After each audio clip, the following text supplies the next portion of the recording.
คักๆเอาคักๆลูกค่อยๆลูกไปใกล้งัวโพดลูกใกล้โพดยับออกแน่ยับออกแน่ลูกจับพี่นะจับปากให้สั่นละ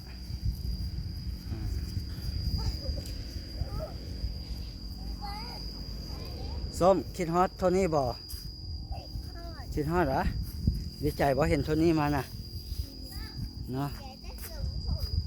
ดีใจเป็นหยังนี่เป็นบรรยากาศอยู่สวนน้อยๆเนาะอยู่สวนน้อยๆพาลูกชายมาลิ่นกับงัวเพิ่นมักงัวหลาย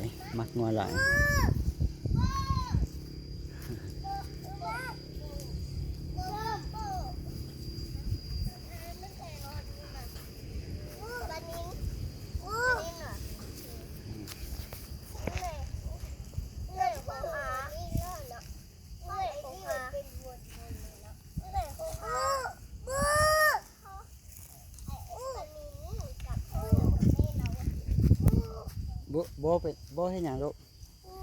ปล่อยโบกินหญ้าเดี๋ยวลูกอ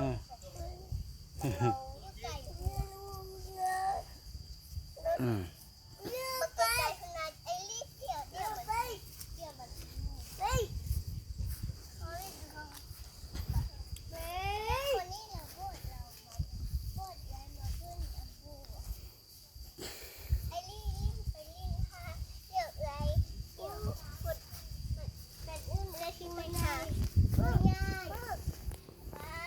โดย